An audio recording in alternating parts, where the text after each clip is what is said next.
18 février 2025 et au moment d'enregistrer cet épisode, on a quelques jours passés de notre podcast des listes de mi-saison, donc un podcast qui a duré en totalité 5 heures de temps.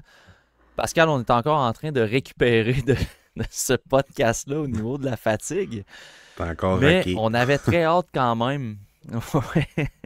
On avait très hâte d'enregistrer ce podcast-là aujourd'hui parce qu'on a David Saint-Louis d'Elite Prospect avec nous sur le podcast. David, très content de te recevoir avec nous sur le TSLH podcast. Je suis vraiment content d'être là aussi. J'ai une question pour vous en partant, là. Quand vous faites vos listes comme ça, là, c'est de quelle heure à quelle heure? Si c'est comme 5h30, vous finissez... Est-ce que vous faites ça le soir? Oui. Ok, donc Ouais, c'est très tard. On essaie de Normalement, moi, commencer. Pascal, Vas-y, Matt. ben, tu sais, moi, Pascal, on commence à 8 heures d'habitude. Quand on Ok. enregistre les podcasts habituels, mais quand on fait nos listes, on commence à 7h30 pour se donner un lousse, mais il faut quand même coucher les enfants. Fait que Ouais. là, ben, c'est On ça. finit On le s'est lendemain. couché à 1h30. On s'est couché à 1h30, à peu près 2 heures, là, ce soir-là. Là. C'est ça. Ah, ouais. Puis la beauté de la chose, c'est que quand on termine le stream sur Patreon, et puis que l'enregistrement est terminé, souvent on va jaser 1 heure de plus entre nous autres backstage. Quand t'as dit ça, c'était con. Non, on est passionnés, veux pas, un peu comme vous autres, là, on en mange du Ouais, hockey, c'est là. vraiment ça. Mais oui, c'est assez long, ces épisodes-là. Puis tu sais, quand t'arrives à 11h30 pour le 6e choix overall, puis il y en a qui disent, ah, vous avez pas mal tout fait le tour, mais je vais juste ajouter une petite chose. Puis là, il parle pendant 10 minutes, là, ah, fuck, là. Il continue. C'est tout le temps ça, c'est drôle. Hein? Ah, ma blonde, elle trouve pas ça drôle. Non, c'est toujours ça. David, t'es observateur pour le site web Elite Prospect, un site qui est clairement connu de tous nos auditeurs, du moins si les gens le connaissent pas, allez visiter le site d'Elite Prospect. Très grosse banque de données, de statistiques, mais aussi beaucoup de contenu sur les espoirs au niveau anglophone. Mais David, t'es un francophone. Puis de mémoire, tu viens de Québec aussi. Fait que Je viens de Montréal, Trois-Rivières, mon enfance. Puis j'ai déménagé à Québec. Puis là, je suis de retour à Trois-Rivières. Fait que OK. je me suis promené entre les trois villes pas mal, là. Mais ouais, c'est ça. Je suis francophone, vraiment, là. L'anglais, c'est ma deuxième langue, là. C'est pas quelque chose que j'ai grandi avec, là. Je- Moi, je suis curieux de le savoir. J'ai l'impression que les auditeurs aussi sont curieux de le savoir. Mais comment le gars de Québec, passionné d'espoir, peut se retrouver un jour au sein d'un, on va se le dire, c'est le gros site de prospect au niveau anglophone qui puisse exister. Euh, Comment tu t'es retrouvé là, David, dans ton parcours? Ouais, mais j'ai toujours aimé le hockey puis faire des analyses sur n'importe quoi. Puis à un moment donné, je pense que ça s'est comme rejoint. J'ai démarré un blog à un moment donné que je postais mes articles sur comme Reddit, des choses comme ça, là. Mon premier article, là, c'était sur analyse de, je sais pas si vous vous en souvenez de ce joueur-là, là, Jakub Jerabek, un joueur qui est canadien, t'es allé chercher, là, Oui, ça fait oui. une couple d'années, là. C'est dans le temps que je commençais. Fait que là, je le trouvais vraiment bon, ce joueur-là, puis je me disais qu'il allait percer l'argument du Canadien, possiblement jouer avec Shea Weber dans le temps. Il cherchait vraiment un joueur là, qui allait être à la gauche de Shea Weber. Ça s'est pas concrétisé finalement, là, mais c'était à mes débuts vraiment, là. C'est lui qui était échangé à Washington, hein? Ouais, je pense après c'est ça. ça. Fait que, c'est ça, il y a quand même eu quelques matchs dans les nationales, là. C'était pas Ouais. si mal que ça. Ouais. Mais tu sais, j'ai commencé à faire ça. Puis le site Habs Eyes Enterprise, avant le SB Nation, tout ça, Ouais. ben, ils cherchaient leur écrivain pour les espoirs du Canadien qui suivait comme à chaque semaine, faisait des articles là-dessus. Il est parti au même moment où moi j'ai commencé mon blog là-dessus, puis je faisais la même chose. Fait que là, j'ai écrit à Marc Dumont, en tant qu'il était responsable de ça, pour voir si je ne vais pas prendre ce poste-là. Puis finalement, après 2-3 courriels, fini par me donner la chance de le faire. Fait que j'ai écrit pour eux pendant comme 4 ou 5 ans, je pense, plusieurs centaines d'articles, là, vraiment au volume. Puis j'ai toujours été ami avec Mitch Brown, qui a parti un peu le côté éditorial à Elite Prospects. Fait qu'à un moment donné, quand ça l'a grossi, ben, ils m'ont ajouté pour écrire des articles pour eux. Puis on a décidé de faire un espèce de scouting team à ce moment-là, des observateurs, des analystes d'espoir. Puis on a décidé de commencer à faire un draft guide. Fait que ça s'est comme bâti à partir de là, mais c'est vraiment ça travaille les articles que j'écrivais pour les prospects canadiens à la base. Là. Puis après ça, je me suis intéressé au draft, mais ça a comme été assez organique. Là. C'est vraiment, je fais étape par étape pour me rendre jusque-là, mais il y a beaucoup de travail derrière ça aussi. Un bon concours de circonstances, là, quand Ouais, même. c'est toujours comme ça, un petit peu. Là, tu commences quelque chose, puis là, ça prend un petit peu de chance pour arriver au bon moment, au bon endroit. Là, puis c'est un peu ça qui m'est arrivé. Là. Puis toujours connaître les bonnes personnes là, dans n'importe quoi, ça aide là, vraiment. Ouais. Tu sais, souvent, quand on regarde les discussions sur les réseaux sociaux, tu sais, c'est ouais, mais t'as-tu joué la game pour comprendre la game? Est-ce que David Saint-Louis a joué la game? J'ai joué la game. T'as toujours été un partisan, tu sais, de regarder des matchs puis de les analyser? J'ai joué la game, je pense, jusqu'à 11-12 ans. Ça sur la glace. Là. J'étais un de ces joueurs-là là, qui ont appris à patiner très tôt, qui était très, très, très rapide au départ. Puis là, à un moment donné, ben, j'ai pas grandi. Puis là, tout le monde s'est mis à rattraper ma vitesse. Puis j'avais aucune autre solution pour scorer, vraiment. Fait que c'est devenu très plate. Fait que j'ai arrêté de jouer. J'ai arrêté d'écouter le hockey pendant comme plusieurs années. Puis après ça, dans ma début vingtaine, je pense, j'ai recommencé à regarder. Puis là, j'étais vraiment intéressé à pourquoi ça marche le hockey. Là. Pourquoi est-ce qu'on score des buts? Pourquoi tel joueur il est bon? Pourquoi tel joueur il est mauvais ou moins bon? Puis à un moment donné, je pense que tout ça, c'est rejoint là, avec ce que je fais maintenant. Puis ça fait que j'ai joué la game, pas très longtemps, mais je joue encore à côté récréatif quand même. Puis j'ai vraiment étudié aussi. J'étais abonné à des trucs comme The Coach's Side. Je regardais toutes les présentations des coachs de la Ligue nationale. Je lisais tous les livres de Darryl Belfry. Puis regardais toutes les présentations plusieurs fois, là, prendre des notes. Puis je suis vraiment. Je suis un peu intense comme ça. J'aime les détails des choses. Là, fait que des fois un peu trop, là, mais c'est vraiment. C'est comme ça que j'en suis arrivé là, à vraiment faire des analyses. Tout ça. Là. Écoutais-tu Joël Bouchard à RDS? Ouais, ouais. C'est clinique. Ouais, j'ai fait ça aussi. Là, quand Guy Boucher, il y avait des apparitions aussi sur ses systèmes de jeu, tout ça. Là, je trippais vraiment. Là. Ça, c'est mon genre de truc. Là, vraiment. Et je dirais même là, que les prospects, c'est une excuse pour pouvoir faire des analyses de détails, de systèmes, puis de comment ça marche. C'est vraiment ça que j'aime. Là. C'est-tu plus par tes textes sur Reddit ou par des vidéos explicatives, mettons, d'espoir qui t'a permis justement d'accéder à un poste comme ça au sein d'Elite Prospect? Parce que, tu sais, on le sait avec Elite Prospect, tu fais beaucoup d'analyses vidéo pour eux autres. C'est-tu quelque chose qui s'est développé par le temps ou on t'a demandé de faire ça ou c'est comme ça? Comment ça s'est passé à ce niveau-là? Ben, en fait, ça, j'ai vraiment parti ce côté-là des prospects plus qu'autre chose. Je voulais faire ça depuis longtemps, mais j'avais comme pas les habiletés pour le faire. Ça me demandait d'apprendre à éditer des vidéos, là, être capable d'avoir parler en anglais.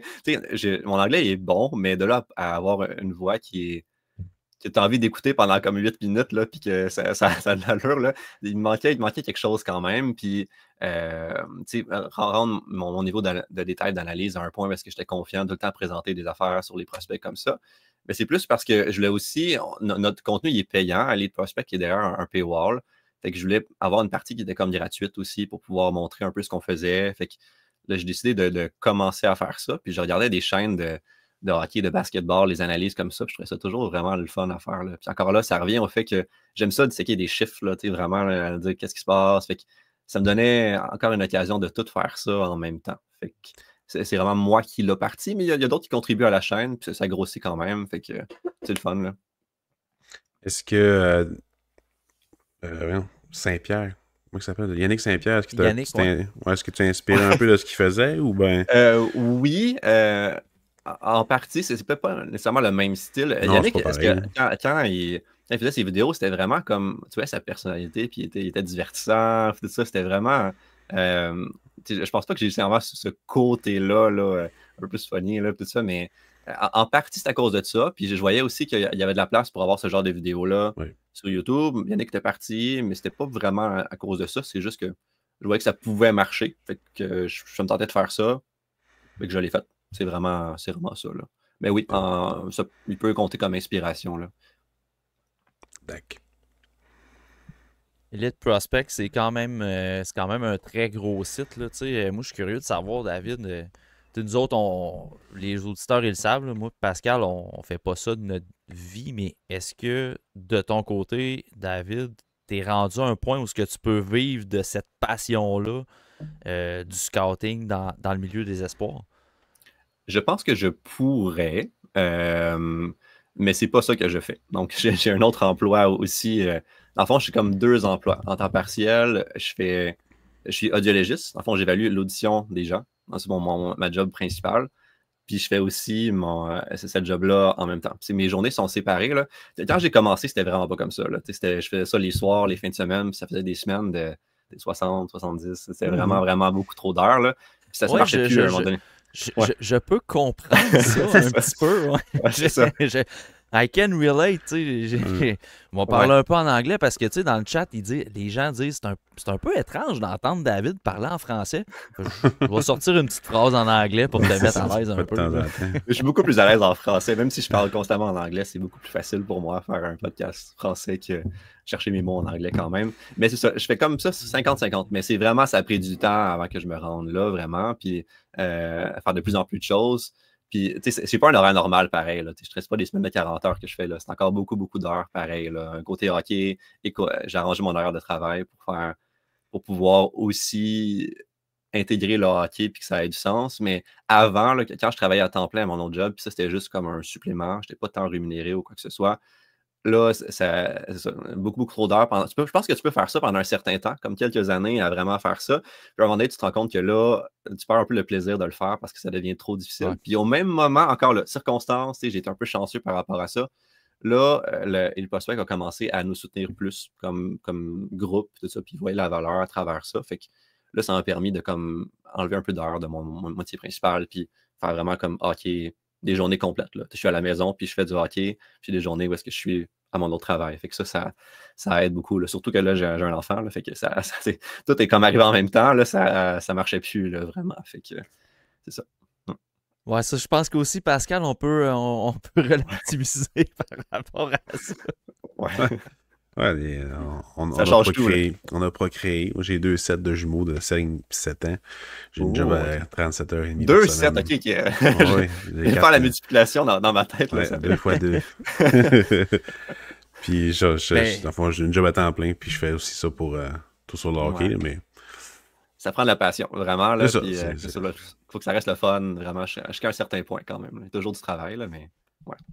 On s'aime encore. Tu touches tellement un point en plus, David, quand tu dis, tu sais, à un moment donné, tu arrives à un step où c'est comme trop, tu sais, parce que tu arrives aussi à un niveau où ce que tu veux en faire plus, mais tu peux pas en faire plus. Tu sais, tu voudrais pogner la coche de plus en création de contenu, puis c'est pas possible parce qu'à un moment donné, tu sais, t'as des contraintes de temps. Tu sais. Nous autres, on le vit quand même beaucoup de notre côté à tout sur le hockey. Tu sais, il y a tellement d'affaires, moi et Pascal, qu'on brainstorm. Tu sais, on se texte à chaque jour quasiment, puis on se dit hey, ça serait cool de faire ça. Ouais, mais là, il faut penser, le time consuming, il va être de combien, tu sais, parce que là, si on fait ça, ça va engendrer ça, puis ça, puis ça. Fait que, tu sais, là, le meilleur exemple, je pense, c'est le Patreon. Oui. Pascal, il m'a tanné pendant au moins 2 ans, Pascal, pour qu'on se lance sur un Patreon. Qu'on y pense plus sérieusement, oui. On y pensait, puis tu sais, je mettais souvent un frein là-dessus parce que je me disais, hey, c'est de l'engagement, tu sais, c'est de la création de contenu de plus, tu sais, puis oui. Finalement, on s'est lancé, puis là, tu vois, cette année, j'ai dû lâcher quelques tâches dans le TSLH Espoir parce que c'était comme trop, tu sais, puis on a comme un peu remodelé nos affaires parce qu'on n'avait pas le choix à un moment donné. Fait que, tu sais, c'est ça, c'est le fun, la passion, d'avoir le luxe de vivre de sa passion, c'est encore plus le fun. Fait que c'était pour ça que j'étais comme curieux de savoir, tu sais, est-ce qu'à Elite Prospect, c'était rendu à ce stade-là, tu sais. Ouais, c'est ça. Ça l'est rendu à moitié, je ne vais pas donner de chiffre, là, mais c'est rendu, c'est comme, c'est possible pour moi de plus investir de mon temps sans me sentir coupable que je fais pas autre chose nécessairement, là, mais c'est ça. C'est pas, le hockey, c'est pas, tu te lances pas là-dedans pour faire des fortunes, là, vraiment, c'est ça, avec la compétition sur le marché, tout ça, ça Non, fonctionne c'est pas, là, c'est vraiment, ça reste une passion première, là, vraiment. Non, exact. Non, puis souvent pour le reach de plus, ça prend plus de temps. Plus, tu sais, c'est comme on dit, les contraintes de Ouais. temps. Pour avoir le plus de reach possible, faut que tu mettes plus de temps, faut que tu apprennes plus à faire.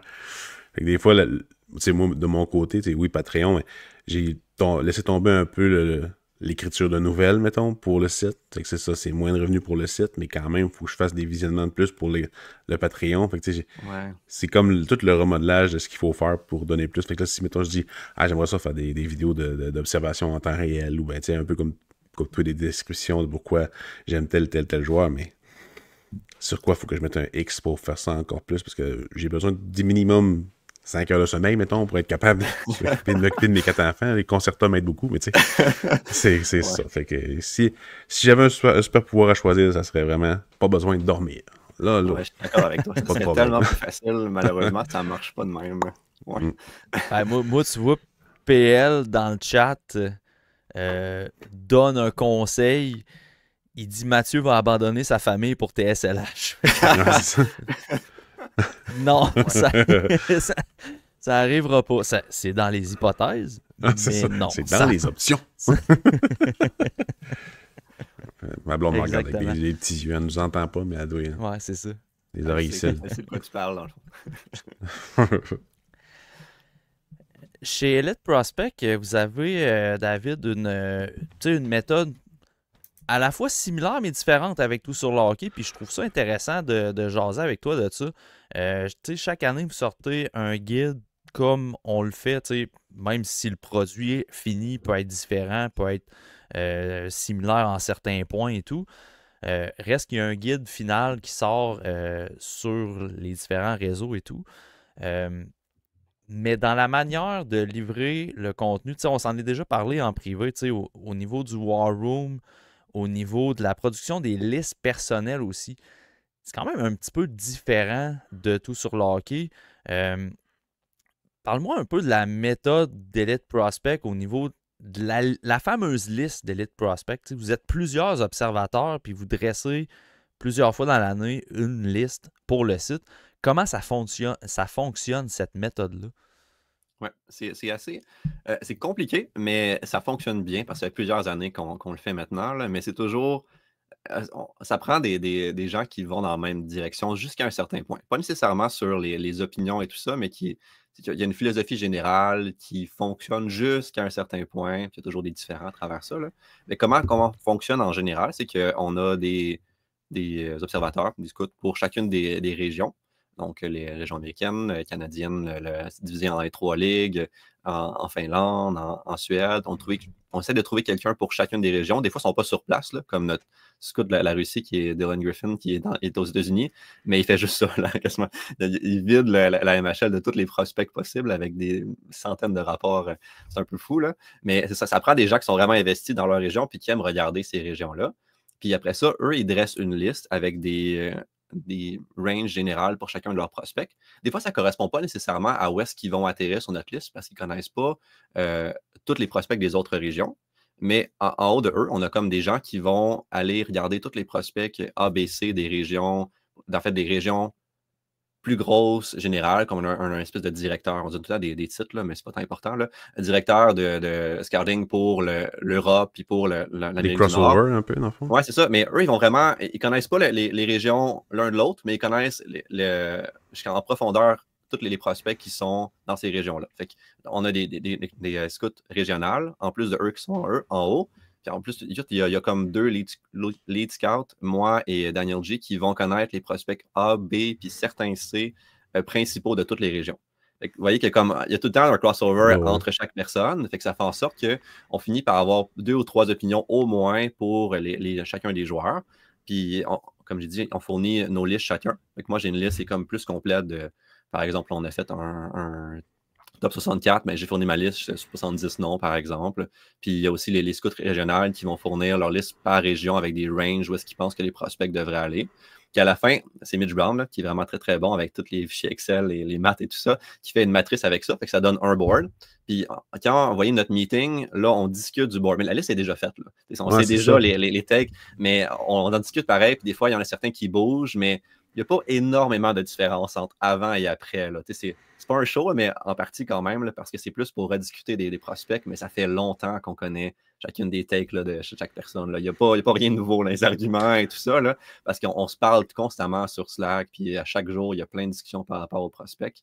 Fait que, dans le fond, tout ça rassemblé, en sorte qu'on arrive à faire une liste qui fait du sens pour à peu près tout le monde. C'est rare que tout le monde est d'accord. Il y a plein de compromis, là, puis il y a plein de désaccords constants. Il y en avait moins avant.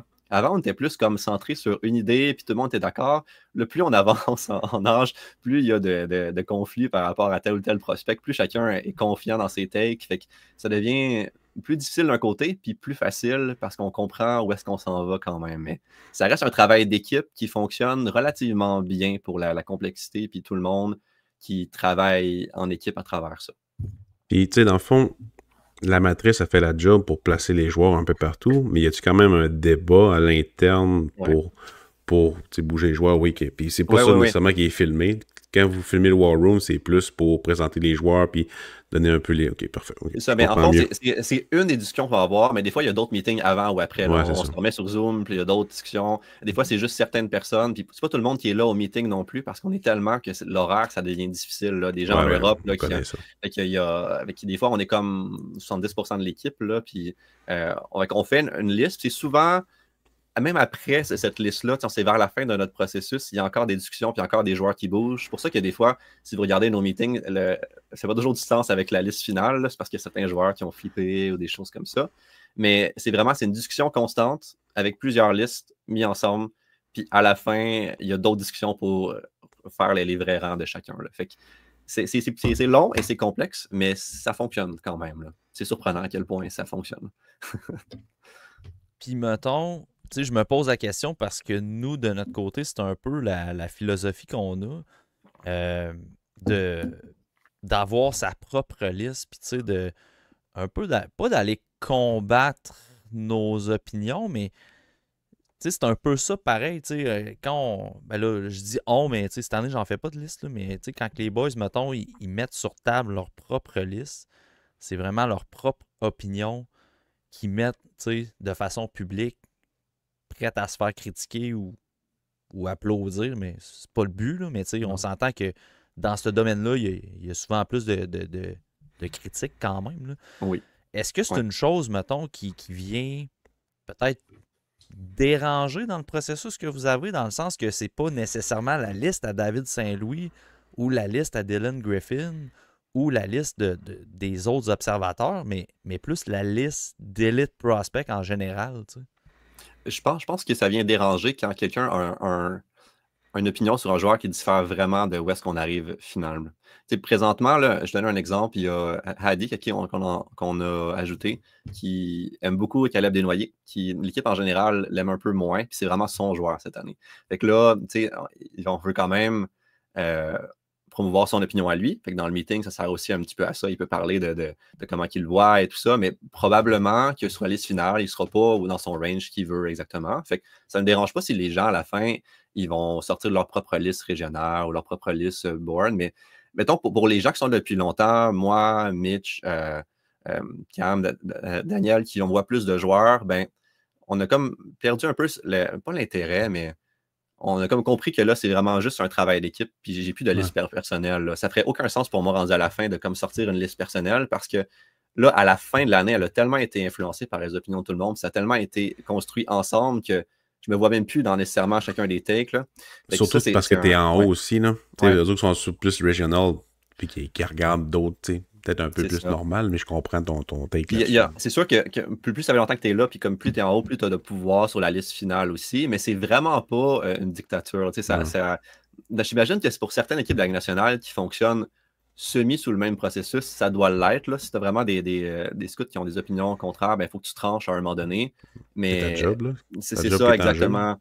Mais nous, c'est aussi important de respecter les opinions jusqu'à un certain point. Fait que ça va rentrer dans notre liste finale, mais ce ne sera pas entièrement ça non plus. Fait qu'il y a beaucoup de paramètres à jongler, là, fait que ça devient complexe, mais on arrive à le faire quand même à la fin. Fait que c'est ça le désavantage. Les personnalités ressortent moins, nos propres takes ressortent moins, à moins que tu tweets constamment, là, comme moi je fais. Là.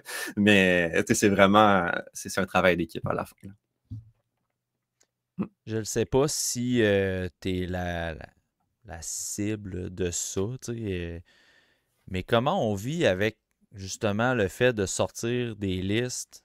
sais, nous autres, on en parle sur le podcast, tu sais, quand on sort des listes, puis on essaie de moins en parler parce qu'on s'est rendu compte qu'avec le temps, ça dérange plus que d'autres choses, tu sais, mais les fameuses critiques sur quand on sort les listes, tu sais, est-ce que avec l'expérience, on commence un peu à faire fi de ça, ou le fait de vraiment publier une liste pour Elite Prospect vient un petit peu, tu sais, atténuer ces critiques-là, si on veut, parce que vous travaillez dans le fond pour un brand et non pour la personne en David Saint-Louis.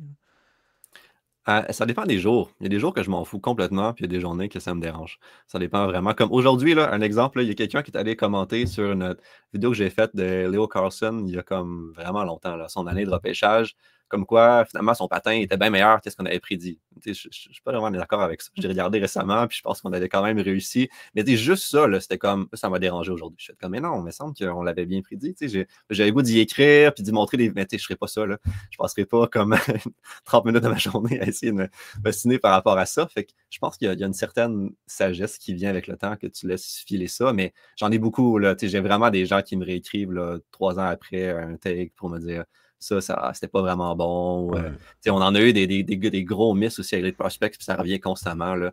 Puis il y a beaucoup de joueurs qui ont été repêchés par les Devils qu'on n'a pas aimé avec le temps. Là, il y a vraiment une clique là, qu'à chaque fois qu'il y a quelqu'un qui fait un point, là, notre fil d'actualité s'est inondé de commentaires de Ah, vous l'avez classé tel.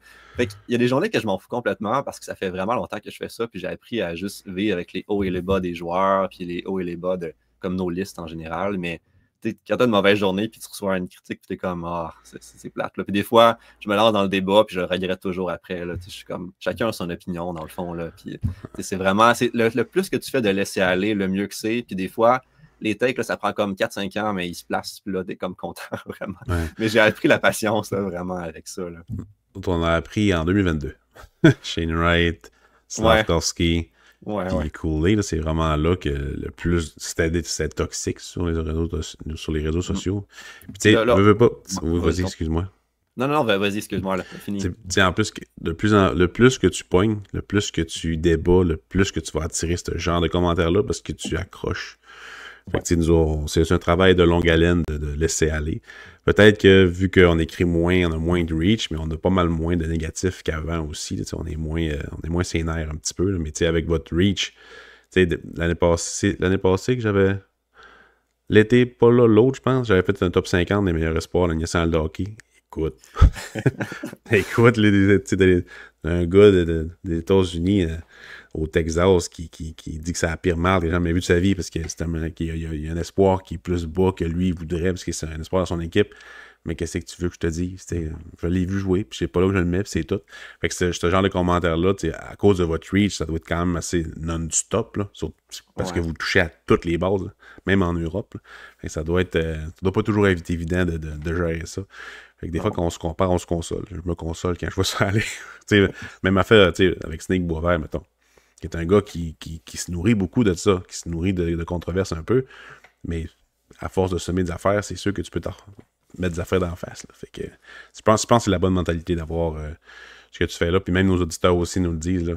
Arrêtez de pas en parler. Parfait. Arrêtez d'en parler. C'est ça. Mais c'est normal. Là. Ça serait quand même. C'est pas si longtemps que je fais ça, là, mais ça fait comme peut-être 8 ans maintenant. Là. Puis au départ, là, je répondais à tout le monde tout le temps par rapport à tout. Tout me dérangeait. Puis là, avec le temps, il y en a tellement eu là, que là, dans tous les sens. Que... Puis des fois je faisais comme mea culpa. Ah ouais, vous aviez raison par rapport à telle chose. Puis finalement, 2 ans plus tard, c'était mon tech était bon, ou le contraire, totalement. Fait qu'il faut faire attention à ne pas trop se commettre tôt. Puis, si vous voulez rire, là, à chaque fois qu'on met une liste publique, allez voir nos commentaires Instagram. Là. Ça, c'est vraiment drôle. Là. Ça me dérange pas du tout. Là, sur Instagram? Sur Instagram. J'ai pas d'Instagram. Le vitriol, là, c'est concentré. Là. Des 50% de commentaires de juste, ça n'a pas d'allure, qu'est-ce qu'ils disent vraiment. Là. Puis, je pense pas que c'est nécessairement des gens qui suivent beaucoup ça de proche. Facebook, ça m'a fait. C'est ça. Fait que là ça me dérange pas du tout. Je trouve ça vraiment même très, très drôle. Là. Puis il y a des débats qui partent, là, puis ça finit plus. Là, puis c'est vraiment excellent. Ça vaut l'insulte entre eux autres, c'est tout le temps drôle. Moi, généralement, je remercie. Merci pour ton commentaire. C'est ça. De regarder ma liste, c'est ça. Tu fais partie de mon public quand même. Là. Et puis le bassin anglophone est tellement plus énorme. Nous, on est une niche dans une niche, tu sais, déjà que le contenu des prospects, c'est quand même niché dans le hockey, tu sais. Là, on est dans une seconde niche d'être aux francophones, puis quand même, on trouve le moyen, tu sais, des fois, de se faire envoyer des mardes, là, ces réseaux sociaux. Fait que j'imagine même pas comment ça doit être Non, en anglais. Puis moi, ce qui me fait beaucoup rire dans ce que tu viens de me dire, c'est que la fanbase la plus déplaisante pour vous, tu sais, on aurait pu penser que ça aurait été, mettons, les Leafs ou même la fanbase du Canadien ou peut-être des sénateurs, tu sais, parce que dans ce qu'on voit, nous, ces réseaux sociaux, c'est un peu souvent c'est même très souvent ces débats-là puis ces chicanes-là entre ces fanbases. Mais d'apprendre que c'est les Devils qui sont insultés. Ils ont 8 les fans. Ils ont 8 Devils. fans, ils se connaissent tous. Fait que c'est Mais si on normal. 8 là. fans, Ouais, ils sont c'est très ça. vocales et ils ont plusieurs comptes. Il y en a qui ont plusieurs comptes. Mais c'est parce que Ah, c'est ça. Luke Hughes, on l'aimait moins à son draft year. Ouais, je me rappelle. On avait Shakir Mukamadulin vraiment bas sur notre liste, ou même pas sur notre Ben, list. il est pas bon. Là, il est parti, mais ça ne change rien. Il continue quand même. Il y en a d'autres aussi que j'oublie. Là. Je suis pas ça Mizoul, nécessairement. Mercer, peut-être? Non, lui, Mercer, on l'aimait aussi. Messieurs, il y en a un autre que j'oublie. Mais genre constamment, à chaque fois qu'ils font un point. Aminao.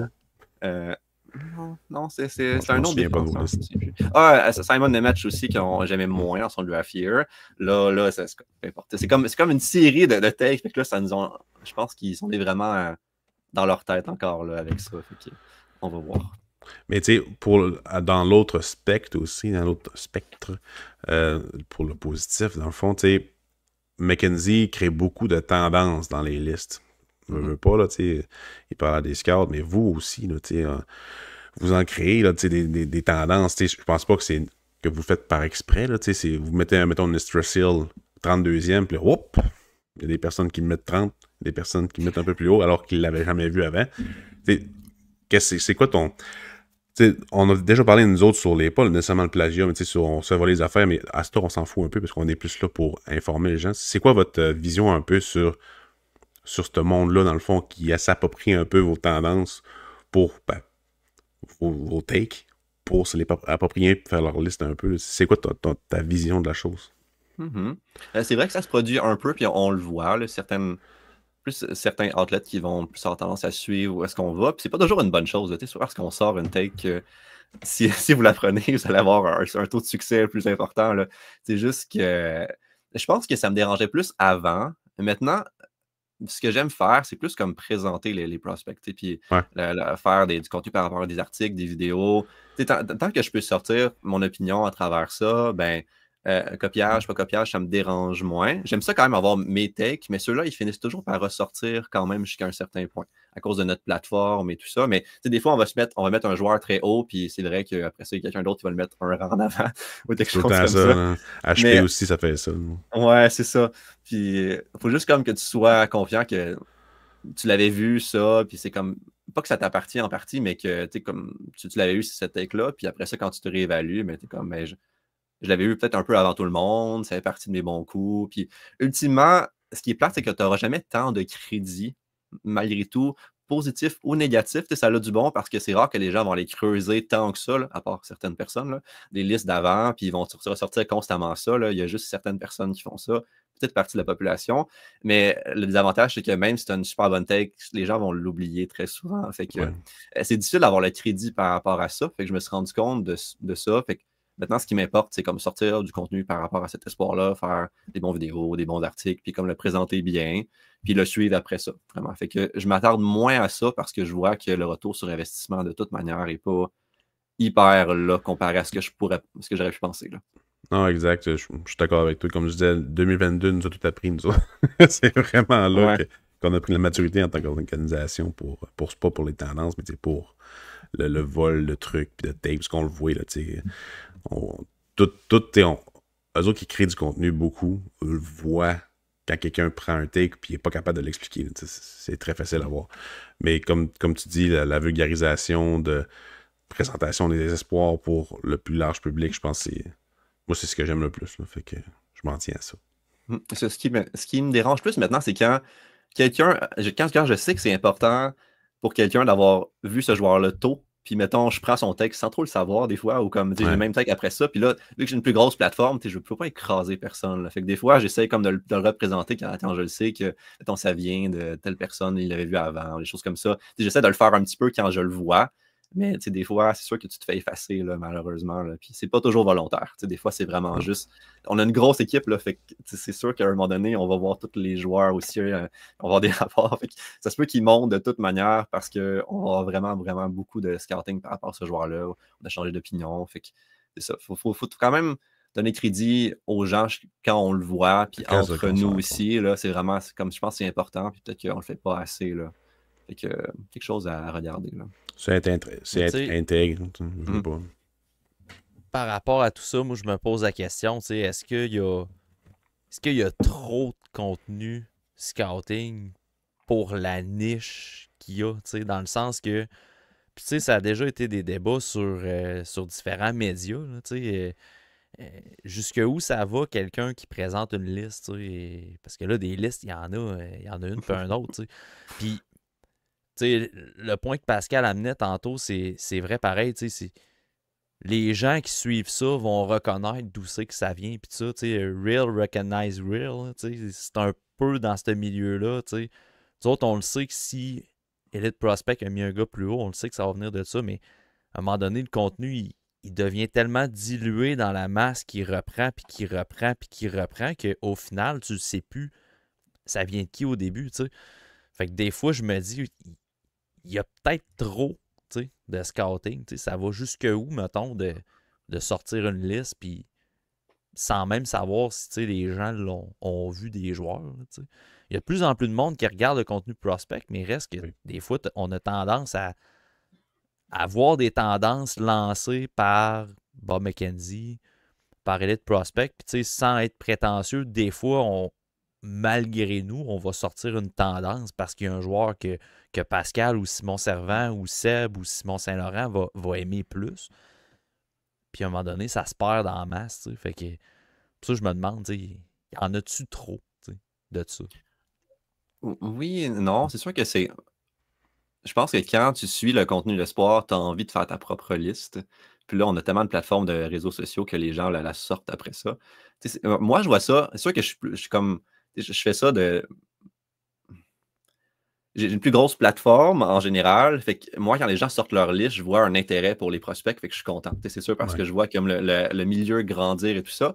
Mais je comprends que ça devient plus difficile après ça de ressortir du lot, puis faire sortir dans ton contenu et tout ça, puis garder tes tags, puis vendre ton expertise quand il y a tellement que ça devient un peu noyé, là, puis les gens reprennent facilement, là, puis ils n'ont pas toujours des raisonnements derrière, ça c'est vrai quand même, là. Mais il y a un côté positif et négatif, c'est sûr. La question, là, classique, Matt, il dit souvent, dans le fond, c'est Ah, que moi, quelqu'un j'étais dit, lui, il est un trop pro. haut. Lui, il est trop haut. Pourquoi? Puis là, c'est toi qui fais pareil. C'est toi Ouais. qui Ben, tu sais, as l'air du compte parce que c'est t'as ça. posé pourquoi. Là, donc, on sait bien, toi, t'as une stat ou sports contract ou peu importe. Ouais, mais là, je t'ai juste demandé pourquoi, moi. Ouais. Ouais, c'est ça. Je pense que c'est pas toujours backé, mais ça dépend comment c'est présenté aussi, Ben là. oui, c'est ça. Puis, tu sais, il n'y aura jamais de régulation par rapport à ça. Il n'y aura pas d'ordre Non, non, professionnel c'est de scouting public, là. Fait que, tu sais, c'est une question de respect à travers tout ça aussi. Puis en même temps, de pas essayer de bannir ce contenu-là parce que ça démontre un intérêt, mais c'est juste comme, faut que les gens réalisent que. Puis c'est ça, c'est toujours un intérêt un peu glissant, là, mais tu sais, c'est pas toutes les listes qui sont nécessairement équivalentes. Quand il y a un travail derrière, puis des explications, puis tout ça, tu sais, il y a vraiment une expertise qui se construit à travers plusieurs années. Là. Puis ça, je l'ai compris à force de le faire. Fait que, tu sais, c'est pas parce qu'on regarde du hockey nécessairement que on voit tous les mêmes choses, on a appris tous les mêmes choses. Il y a comme cette expertise-là devrait avoir plus de valeur aussi en général. Mais ça, c'est un combat perdu d'avance parce que le hockey, c'est fait pour tout le monde, c'est fait pour que tout le monde puisse regarder ça, c'est un divertissement, hein, mais il y a vraiment un moyen de construire une expertise par rapport à ça. Puis, je pense que quand il y a un travail derrière, un peu comme qu'est-ce que vous le faites, là, vos nombreux visionnements par rapport au prospect, le guide que vous sortez, les explications très longues, en 5h30, ben, ça ajoute une valeur à ça aussi. Ça démontre qu'il y a un raisonnement à travers ça. Fait que ça devrait être plus reconnu aussi, je pense, que quelqu'un qui fait juste poster sa liste sur Twitter là, ou qui rentre les noms dans un modèle NHLE puis qui ressort ça sur Twitter après ça. Fait que, ouais. Ah, et puis le pire, c'est ce que tu mentionnes. Je suis pas mal sûr que notre collègue Simon Servant va écouter le podcast, mais ça risque d'être de la musique à ses oreilles, ce que tu viens de dire. C'est une chose de sortir une liste, c'est une chose de l'expliquer aussi, puis que ça, c'est vraiment quelque chose qui doit être mis en valeur, puis tout ça. C'est quelque chose on discute vraiment souvent à l'interne et tout. Là. Fait que, d'après moi, ce bout-là, Simon, il va Tant aimer mieux. ça. Là. Ouais, puis tu sais, tout comme les sites clickbait ou whatever, il y a une responsabilité aussi au lecteur ou à la personne qui consulte le contenu. Fait que c'est rendu là, oui, tu peux te forcer, peu importe, mais la personne qui clique sur les affaires, ben, qui accorde l'importance à telle ou telle liste ou tel site, ben, c'est sa responsabilité aussi rendu là, d'avoir l'analyse critique pour vraiment mettre une valeur à ce contenu-là. Là. Ouais, c'est un débat de société, ça aussi, la bonne information. On ne rentrera pas là-dedans, là, mais c'est vraiment, ça rejoint plein d'autres choses. Là. Ouais.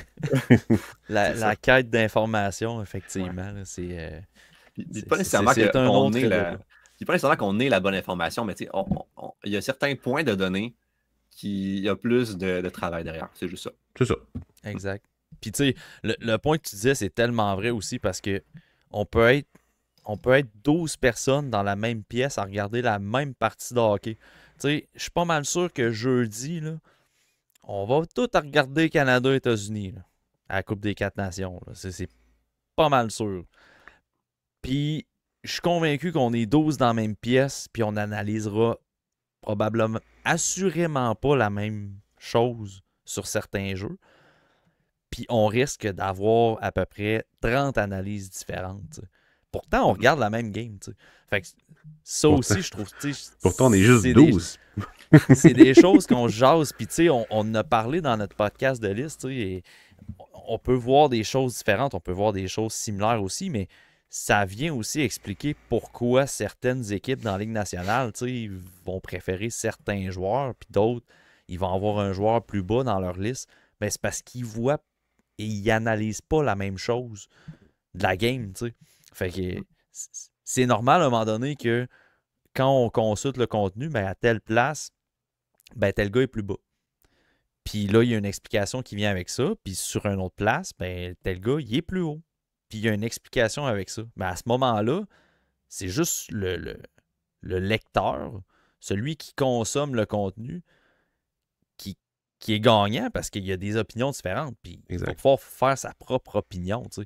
Et moi, c'est quand je vois un commentaire, ouais, tel gars, il est trop bas. OK, mais pourquoi? Puis on va en jaser. Puis là, il n'y a rien qui s'ensuit. Fait que je suis comme, OK, ben, moi, je le trouve bas. Moi, je le place là.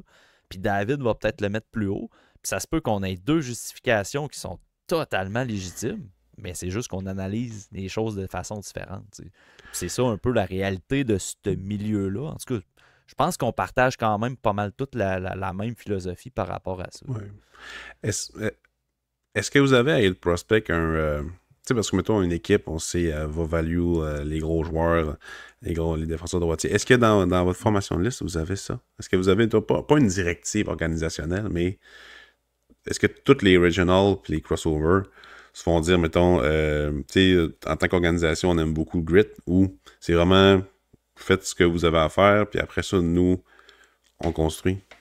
Je sais pas si je me fais comprendre, mais bon. C'est une très bonne question avec beaucoup de réponses différentes. On n'a pas, par exemple, de ligne directrice très ferme et solide par rapport à ça. Dans le sens qu'on n'a pas comme... On va pas aller mettre plus d'importance sur la taille ou les habiletés de main ou de patin ou des choses comme ça. En général, par contre, dans certaines projections, on va quand même avoir un certain type de joueurs qu'on va mettre plus d'emphase. C'est compliqué à expliquer. On va quand même, certains types de joueurs qu'on va plus éviter, puis d'autres joueurs qu'on va plus favoriser quand même à cause de l'expérience de liste passée. Fait que ça se peut qu'on ait certaines discussions avec les scouts plus régionaux pour dire OK, ce type de joueur-là, peut-être que tu l'aimes, mais son pourcentage de réussite est vraiment comme plus bas que d'autres. Il faut faire attention de ne pas trop les monter, les choses comme ça. Là. Je donne un exemple. Là, dans les années peut-être 2020-2021 de Elite Prospect, on avait beaucoup tendance à favoriser des joueurs qui étaient pas beaucoup de pace, très intelligents, avec des mains, des pieds qui étaient comme plus dans la moyenne. Fait que là, il y avait le Hockey Sense qui se ressortait beaucoup. On était comme, mais c'est des joueurs très intelligents, ils vont bien se transposer dans la Ligue nationale. Avec l'expérience, c'est pas un type de joueur nécessairement qui va réussir à un haut pourcentage. Fait qu'on a tendance à changer notre philosophie par rapport à ce genre de joueurs-là, puis on va les mettre un peu plus bas en général. Fait qu'on identifie des profils qui sont moins favorables, puis on va moins les pousser haut. Mais dans notre liste, c'est pour ça que des fois, là, vous allez la regarder, là, puis il va y avoir un joueur de 6 pieds 6 à côté d'un joueur de 5 pieds 7. Là. On n'a pas de ligne directrice par rapport au type de joueur qu'on croit qui fonctionne, parce qu'on n'a pas d'équipe de Ligue nationale, on n'a pas de trou à combler, on n'a pas de philosophie d'organisation. On veut vraiment comme mettre les joueurs qu'on considère qui ont le plus de valeur future vers le haut, puis ceux qui en ont moins vers le bas. Puis ça, il peut y avoir toutes sortes de profils différents qui peuvent avoir une valeur future comme importante. Là. Ça peut être des gros joueurs avec des bonnes mains ou des petits joueurs qui sont intelligents et qui patinent vite, là, mais il y a juste certains profils qu'on écarte plus qu'un. Fait qu'il y a quand même certaines petites lignes directrices, mais il n'y a pas de valeur organisationnelle vers, comme les Maple Leafs maintenant, là, qui veulent juste le 16, puis contrairement à avant, et qui sont en train de changer, il n'y a pas ça du tout. Là. C'est vraiment, on n'a pas de philosophie comme ça. Fait qu'il va y avoir toutes sortes de types de joueurs en général sur notre liste. Est-ce que c'était quand même clair comme réponse? Parce qu'il y a beaucoup de nuances. Là. Ouais. Pas mal comme ça qu'on fonctionne aussi individuellement. Ouais. Je pense que c'est de la tolérance au risque, puis selon la personne. Moi, Justin Poirier l'année passée, c'est pour l'avoir vu jouer plusieurs fois ici au centre Georges Vézina, parce que je reste à Jonquière, donc au Saguenay-Lac-Saint-Jean. Son attitude sur la glace, puis même en vidéo aussi, moi je l'ai mis comme un non-draft. Parce que ma tolérance au risque par rapport à lui, malgré tous ses records, malgré tout ce qu'il est capable de faire, j'avais de la misère. Fait que I relate, je comprends. Ça peut être comme un type de joueur que tu fais comme, OK, ben ça m'intéresse moins avec telle explication, puis tu cibles moins ça dans les années futures. Ou après ça, tu fais comme, ben ça a marché, ben peut-être que je vais me réajuster plus tard. Là. Jamais. Je pense que la pire chose, c'est de demeurer entêté dans ces affaires. Ben oui. Il faut évoluer dans notre scouting. Nous autres, on l'a vécu un peu avec des...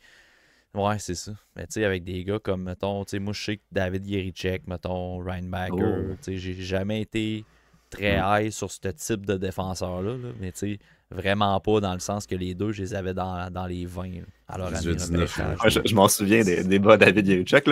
À date, vous allez avoir plus raison que moi qui l'a mis très haut. On va voir dans les années futures. Mais ce draft-là, il y a comme un aura de malédiction. Ça va pas bien. Tout le monde, ça va dans des directions un peu bizarres. Là. Mais au moins, Shane Wright arrête de remonter. Fait que ça, c'est quand même positif pour tout le monde. Là.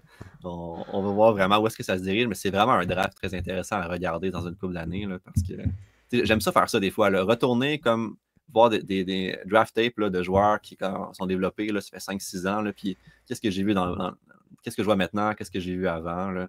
Ça, c'est un exercice intéressant.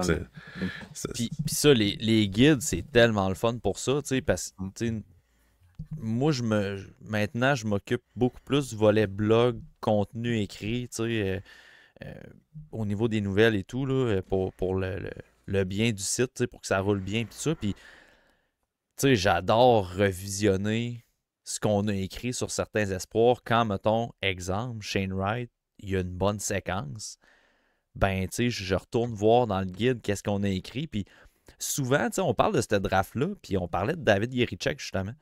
Puis moi, je serais quand même capable de dire que David Jiricek, oui, je l'avais peut-être trop bas, entre guillemets, mais quand je regarde ma description, je trouve que la description demeure quand même très réaliste avec ce qu'on voit présentement. Puis c'est ça qui est le fun des guides, quand tu retournes, pas juste voir où c'est que tu l'avais classé, mais comment tu l'avais vu aussi, comment tu l'avais décrit. Puis là, tu regardes sa progression, tu fais comme, il n'y a pas tant dans le champ que ça pour l'instant. Ça peut changer parce qu'il n'y a absolument aucune progression qui est linéaire, là. Mais c'est le fun à aller revoir ça, là, comme tu dis. Là. Il est encore environ au même point que dans son draft year, c'est ça le problème. Fait que c'est normal que ça colle. C'est encore le même joueur que je regarde. Je fais comme, potentiel est là, mais l'évolution n'a jamais commencé. C'est quand il a chialé des médias. Whoop!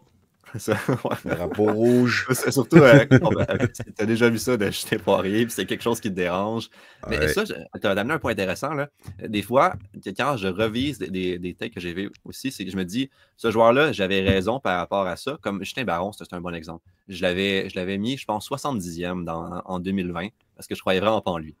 Mais c'est un joueur qui a quand même joué comme plusieurs parties dans la Ligue nationale. C'est un joueur qui a vraiment fait son bout de chemin pareil. Fait que mon ranking était probablement trop bas. Mon évaluation était quand même bonne.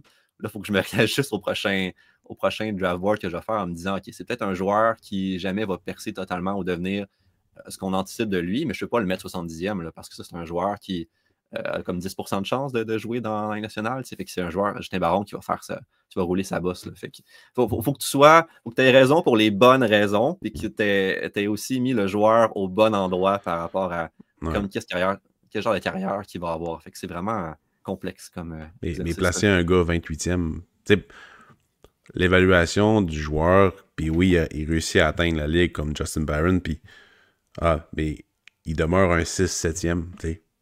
Si tu l'avais, il a fait la ligue, je suis vraiment content. Si tu l'avais 14e, mettons, c'est comme, c'est pas tant un bon take, là. Oui, il fait la ligue, mais tu sais, c'est... Ouais. Calme-toi. C'est comme, tu sais, en tout cas, c'est ça, je comprends parfaitement ce que tu veux dire. Aussi, c'est que des joueurs comme ça, que Justin Barron, il a eu ses opportunités parce que c'est un joueur qui avait une très forte réputation junior, puis qui a été drafté haut, puis là, c'est un droitier avec tel profil. Fait que, il aurait pu avoir un autre joueur dans son spot qui fasse mieux, mais il l'a eu à cause de sa réputation en partie, puis à cause qu'il y avait ce physique-là. Fait que, est-ce que c'était faux de dire que c'est un joueur qui avait une valeur de 70e, mais dans le fond, sa réputation faisait en sorte qu'il allait avoir plus d'opportunités. Fait qu'est-ce qui est bien? Où est-ce que tu le mets à cause de ça? Comprenez-vous ce que j'essaie de dire? C'est un peu complexe, là, mais c'est ça, c'est vraiment... Tout ça, ça vient jouer. Là, la perception que la Ligue nationale a d'un joueur, ce qui est plate d'être un scout public, c'est que tu n'as comme pas le choix d'influencer où est-ce que tu le mets, parce qu'il va y avoir les opportunités qui vont venir avec, là, vraiment. Fait que, ils peuvent booster un joueur qui n'a pas nécessairement la valeur tant que ça dans son draft year parce qu'il va avoir beaucoup, beaucoup d'opportunités, puis il va réussir à grandir dans un spot qui va l'avoir mis, qui va être facilitateur, puis tout ça. Fait qu'il y a plein de facteurs comme ça. Puis ça rend ça l'exercice vraiment intéressant, mais difficile aussi. Là. En ce moment, les gros défenseurs de 6 pieds 5, droitiers qui patinent quand même bien, mais qui n'ont rien d'autre. Ils se font drafter haut. Ils sont draftés haut. Ils ont des spots parce qu'il n'y en a pas beaucoup, fait qu'ils montent plus que d'autres. Fait que là, est-ce qu'ils vont grandir dans leur rôle ou pas? À voir. Il y a une coupelle cette année. Ouais, vraiment. Tantôt, David, t'as parlé, en fait, t'as apporté un nom dans la discussion, puis, tu sais, je laissais aller la discussion parce que c'est super intéressant, tout ce qu'on vient de parler, mais je veux revenir sur le nom que tu as mentionné tantôt. C'est un nom qui est revenu beaucoup dans les questions de nos membres Patreon qui nous ont posées pour l'épisode. Puis c'est Caleb Desnoyers. Caleb Desnoyers, tu soulignais que c'était pas nécessairement un joueur qu'Elite Prospect avait pas nécessairement en haute estime, mais qui avait peut-être une évaluation un petit peu plus basse que le consensus, que d'autres organes de scouting. C'est quoi votre ligne de pensée concernant Caleb Desnoyers cette année pour le repêchage 2025? Il y a plusieurs éléments à ça. Je pense que Caleb Desnoyers, en termes de profil, il est vraiment intéressant. Mais c'est sûr qu'il va se faire drafter haut pour la Ligue nationale aussi. Là. 6 pieds 1,5, 6 pieds 2, il produit beaucoup. Ses atouts, là, ses habilités sont quand même au niveau de la Ligue nationale ou en haut de ça. Fait qu'il y a vraiment... Son package est vraiment super intéressant. Fait que je vois vraiment pourquoi les équipes de la Ligue nationale pourraient le vouloir. Puis comme deuxième centre, par exemple. C'est juste que je ne vois pas le joueur ultra dynamique que d'autres voient. Il score beaucoup. Je trouve qu'il fait beaucoup des jeux à basse vitesse en glide, fait que ça sans utiliser nécessairement son patin et ses mains en même temps. C'est un joueur qui va jouer beaucoup avec les autres. Il va faire des passes rapides, il va trouver les espaces libres et tout ça. Il est intelligent sur la glace, mais je ne trouve pas que c'est un créateur de très haut niveau. Puis, je pense aussi que des fois, la production dans la division Atlantique-Maritime n'est pas extrêmement représentative du talent du joueur à cause de certaines équipes plus faibles dans lesquelles c'est plus possible. Notons ici le nom de Jordan Dumais, Ouais, ce c'est que ça, je voulais pas tu le viens de mentionner. dire exactement, c'était le sujet de mon profil de Jordan Dumais à son année repêchage. Ouais, c'est ça. Je pense pas que c'est Jordan Dumais. Là. Il me rappelle 2 joueurs. Quand on fait notre meeting, j'ai comparé un peu à Jordan Dumais à cause de ça, mais c'était vraiment juste niveau production. Puis Ouais, c'est de ça, quoi ça, exact. de C'est quoi ça a vraiment C'est ce que je l'air. voulais c'est ça. dire. C'est aucunement le même joueur, là, mais Non, il me fait non, penser. Puis là, dans ce que j'ai dit, l'argument contraire qu'on a, c'est qu'il me fait penser à Shane Wright un petit peu, là, Ben oui. Desnoyers, parce que les mêmes critiques que j'utilise contre lui, qu'il manque de pace, que je trouve pas qu'il est. C'est un joueur qui va jouer beaucoup en espace libre, qui est comme intelligent, il va jouer un jeu d'échecs sur la glace, puis il se place, mais il n'y a pas beaucoup d'intensité visible, à part quand il met des grosses mises en échec. C'est les critiques que j'avais de Shane Wright, ou que les gens avaient de Shane Wright dans son draft year. Là. Puis le fait que son playmaking était très bon, mais pas excellent, ça ressemble à Shane Wright aussi. Donc là, la réflexion chez les prospects présentement, c'est est-ce que Caleb Desnoyers, c'est un joueur qui est surévalué présentement, puis que c'est pas le créateur qui va faire en sorte qu'il va se rendre à un premier trio, ou même à un deuxième trio solide, là. Ça va être comme plus un middle six complémentaire, ou c'est un joueur qui est tout le temps dans les bonnes chaises parce qu'il fait les petits détails, parce qu'il est très intelligent, puis qui va développer son pace, son moteur, sa physicalité encore plus, comme Shane Wright l'a fait dans la AHL. Parce que son évolution à Shane Wright, elle est vraiment impressionnante. Là. Toutes ces critiques-là, ça ne s'applique plus du tout à lui. Là. C'est un joueur qui est super intense, qui travaille vraiment fort, qui fonce au filet, il a des habiletés hard maintenant. Là, fait à voir. Là, fait que c'est vraiment, on est en réflexion par rapport à lui. Je pense que le joueur, présentement, comment il est, il y a quand même. Je pense que les gens devraient avoir plus de questions quand même par rapport à son profil. Pas son profil, mais par rapport à ce qu'il peut amener en termes de upside offensif dans la Ligue nationale. Je pense qu'il y a des questions légitimes par rapport à ça. Mais son profil est très intéressant. Puis les choses qu'il a à développer, c'est des choses que les joueurs en général développent un plus haut pourcentage de temps que développer, par exemple, l'intelligence sur la glace ou les mains ou des choses comme ça. Fait que je vous donne les deux côtés, là, notre débat présentement à l'interne. Moi, ça fait très, très beaucoup. Ça fait bien du sens comme débat. Je te dirais, même la comparaison avec Shane Wright est super bonne. Quand tu le décrivais avant de dire le mot Shane Wright, comme, on dirait vraiment qu'il parle de Shane Wright à son année de repêchage. C'est comme, c'est les légères touches de rondelles intelligentes, jamais vraiment contrôler le pace, mais c'est vraiment un jeu collectif. Shane Wright est dans une mauvaise équipe, contrairement à Desnoyers, on va se le dire, là. Puis Shane Wright avait manqué une année de développement aussi, alors que Desnoyers l'a pas manqué. Mais je comprends absolument le débat que vous avez entre les deux. La seule chose, c'est que je pense que le patin de Shane Wright était comme meilleur dans son draft. Par contre, il était un petit peu plus projetable dans la Ligue nationale. C'est ma seule vraiment différence notable, Ouais, je trouve. mais le pace est meilleur, je trouve, pour Desnoyers. Peut-être. Que Shane Wright. Il est plus instinctif, mettons. Plus dans l'action. J'ai vraiment hâte de le voir.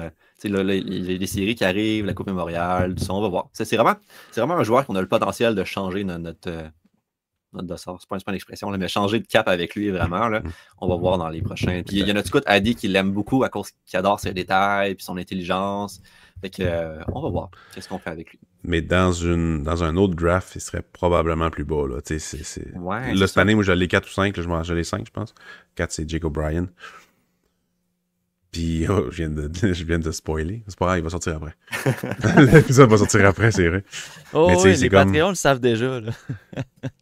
Dans un repêchage comme le repêchage de Mishkov ou même 2023-2024, il serait probablement plus bas à cause de ce qui est sorti avant lui. Là, cette année, après le top 4, après le top 3 même, il y a une drop là, fait que c'est ça. Il est tellement sûr de faire la ligue que pas le choix de le mettre quand même assez haut. Mais... Il y a une drop avec plusieurs joueurs vraiment intéressants, je trouve, par contre. Là. C'est sûr que c'est vraiment très difficile de classer comme 5, là, avec Roger McQueen qui n'est pas là. Pas. 5 à 20, là, pour moi, c'est vraiment difficile. Puis les joueurs vont constamment se promener dans cette heure-là. Puis il y a Porter Martin aussi qui peut peut-être sortir un petit peu. À voir, là, mais c'est vraiment pas... Le débat n'est pas réglé par rapport à plein de joueurs. Puis, comme je dis... C'est drôle, puis je prends tout de suite la balle au bon parce que tu mentionnes le nom de Porter Martin, puis on avait une question par rapport à lui, là, parce que ça a été un peu le... Seb n'a pas sorti sa liste encore, là, fait que ça va peut-être être un spoiler pour ceux qui n'ont pas écouté le podcast encore, mais disons que Porter Martin a pris une bonne débarque dans la liste de Seb de notre côté, là, il l'avait 12e. Puis... généralement, la discussion autour de Porter Martone, c'était que son stock était à la baisse. Fait que toi, comment tu vois, tu viens de le mentionner, c'est potentiellement un joueur qui pourrait glisser. Comment on peut voir cette glissade-là cette année dans le cas de Porter Martone? Je sais pas s'il y a vraiment une glissade. Ça se peut qu'il monte, hein, les prospects. On va voir. Là. Dans ces dernières games, là, dans les 2-3 semaines, là, il y a plus de games qui me donnaient envie de le monter que le contraire. Il y a toujours un problème d'intensité, là, ce joueur-là. Attends-toi pas à le regarder et faire comme il travaille fort, il est impliqué physiquement. C'est pas ça sa game. C'est un joueur de finesse, un peu à la. Je le compare toujours à Mitchkov. C'est pas exactement le même profil, là, mais un joueur qui est opportuniste, qui va trouver les espaces libres, qui va faire la passe décisive, mais qui va plus avoir tendance à tricher un petit peu que vraiment sur pied défensivement, les fois. Fait que ce genre de joueur-là, opportuniste. Moi, j'ai plus de tolérance au risque par rapport à ce type de joueur-là, puis à quand même noter leur hockey sense vraiment très élevé parce que je vois la capacité d'anticipation, puis de savoir où se placer, puis de où faire les passes. Là. C'est dans ses meilleurs moments, Porter Martone, là, je pense que c'est le meilleur playmaker du draft. Là. Il trouve des joueurs sur la glace que moi-même, je ne pensais pas qu'ils étaient libres, puis il va vraiment leur donner la rondelle dans les parfaits spots. Là. Puis, son shot est vraiment très bon. Là. Je le vois comme un type de joueur que tu le mets sur une première ligne avec deux autres qui sont vraiment plus des tireurs, là, des play drivers, puis il peut faire là, comme 90-100 points. Puis, quelle valeur tu mets à ça? Est-ce que tu dis, c'est un joueur qui va produire beaucoup en ayant des stats avancées qui vont être des fois plus moyennes, puis tu le sors de son contexte d'environnement, puis il ne fait plus rien? Est-ce que c'est un joueur qui a de la valeur ou est-ce que ça diminue sa valeur ou tu considères que vu que ses habiletés sont tellement élevées, puis il y a le potentiel de devenir ce type de joueur-là, puis scorer vraiment beaucoup, c'est un joueur que tu peux placer comme 3e overall, en avant de Higgins, par exemple. Fait que, encore là, je présente toujours les deux côtés là, parce que c'est vraiment une réflexion présentement. Là, mais je l'aime beaucoup, Porter Martone, parce que c'est mon type de joueur que le hockey sense est tellement élevé que je vois des possibilités pour lui. Puis je suis comme, oui, présentement, il n'y a pas le work rate, il n'y a pas les habiletés physiques, mais s'il développe, il y a beaucoup, beaucoup de potentiel juste de marqueur puis de devenir un joueur d'impact dans les nationales. Je ne m'attends pas à ce qu'il développe parfaitement, mais c'est des choses qui sont plus faciles à ajouter que développer du hockey sense qui est vraiment très élevé. Là. Je pense que c'est un des joueurs les plus intelligents du draft. Puis je vais juste terminer avec ça sur son évaluation. Moi, quand je regarde un joueur, ce qui m'intéresse plus que la constance, c'est les flashs. Je vais vraiment porter plus d'attention sur 2-3 bons moments dans une game que vraiment le jeu constant. Fait que ça fait varier beaucoup une évaluation. Fait que si quelqu'un se dit son baseline de performance est vraiment il est beaucoup plus bas, puis il apporte encore plus d'importance à la constance, c'est sûr qu'il va dropper là, vraiment dans sa liste. Fait que ça peut être ça qui est arrivé avec Seb. Mais moi, je suis quelqu'un qui regarde les flashs, puis que si tu me présentes 2-3 fois par match que tu es un joueur élite, je vais te monter très très haut sur ma liste. Là. Puis on parlait de David Jiricek avant, c'est un peu la même chose qui est arrivé. Là. David Jiricek, il avait des moments extraordinaires, puis 400 erreurs après ça, mais ça me dérangeait moins avant. Là, j'ai un petit peu recalibré comment je vois ça. Là. J'accorde plus d'importance un petit peu à la constance, mais encore là, je suis très attiré par des flashs puis les possibilités jusqu'à un certain point. Fait que ça fait varier beaucoup un joueur sur une liste. Là. Non, ce qui est de Martone, c'est que c'est pas des erreurs de d'homme comme Jiricek. Non, mais Jiricek, tu le regardais une fois, tu étais comme ok, super intelligent, 8 là, sur notre liste de 1 à 9, puis l'autre fois, c'était comme 3. 2. Ah, c'est ça. C'était quelque chose. Mais tu vois, Flash, ça veut dire que c'est un joueur que tu montes sur ta liste. Constant, c'est un joueur que tu drops dans la vingtaine. Ouais, je comprends. C'est vraiment ça. Tu sais, Martone, moi, il est genre 6e, là, je me souviens bien. Puis, tu sais, c'est les attentes qui sont pas remplies qui me gossent le plus avec lui. Tu sais, tout le monde le décrit comme, souvent au début de l'année, là, le monde le décrivait comme un gars, comme un Tkachuk, comme le 3e fait Tkachuk. C'est comme, Christy, non, ça n'a jamais été ça, Martone. Peut-être l'année passée, il était un peu plus physique, là. Mais cette année, c'est pas ça pendant tout. Il est vraiment plus dans l'offensive.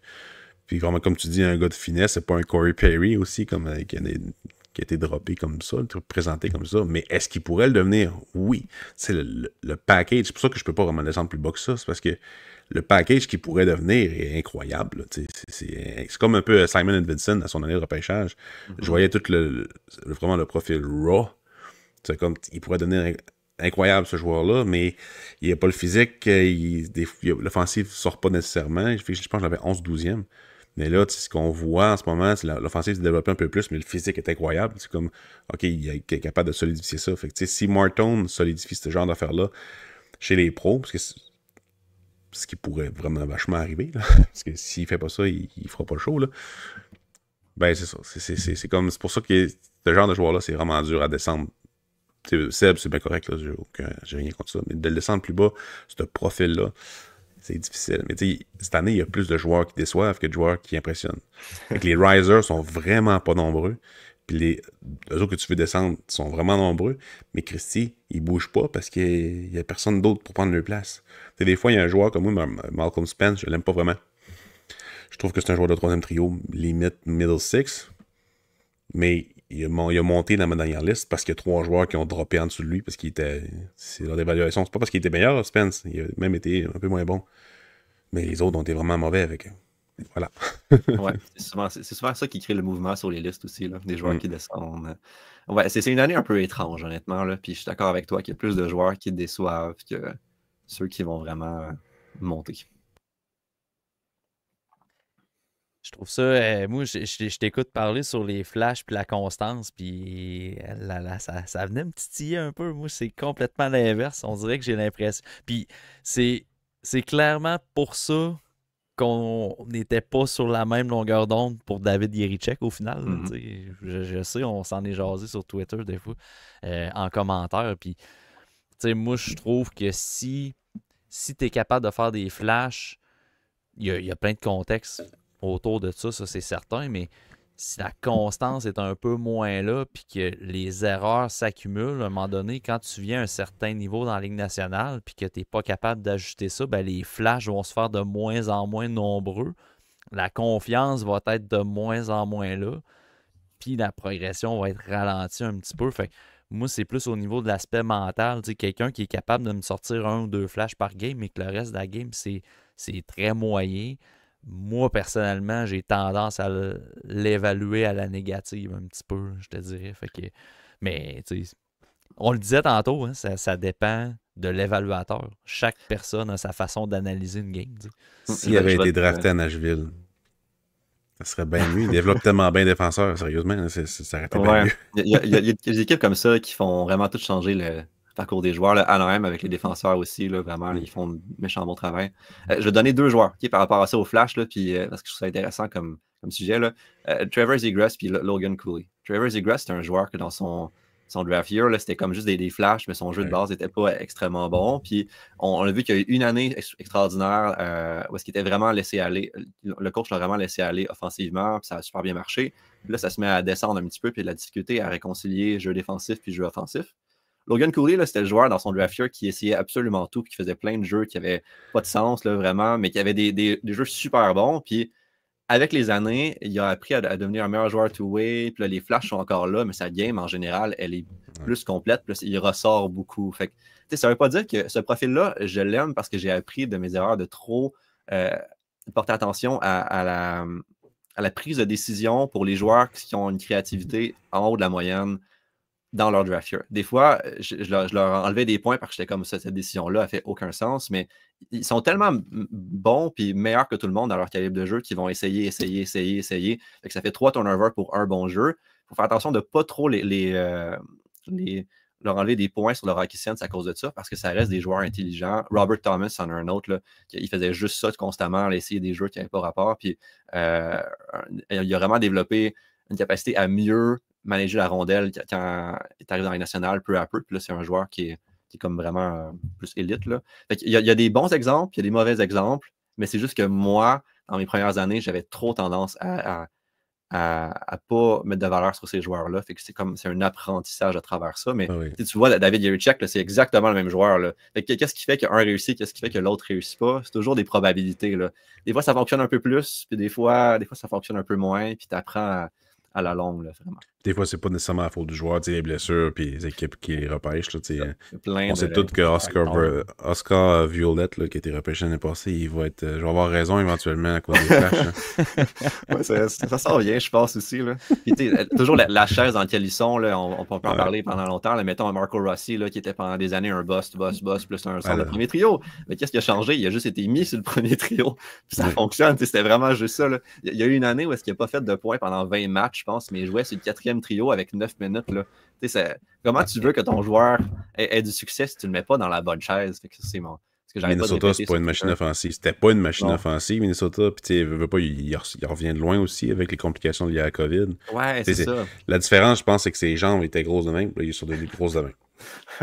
Sérieux, Les jambes à Martin Saint-Louis, là, ça ressemble plus C'est- à ce profil-là. à son draft year, il avait ramassé un gros joueur. Je me rappelle plus c'est qui. Il avait fait un reverse hit.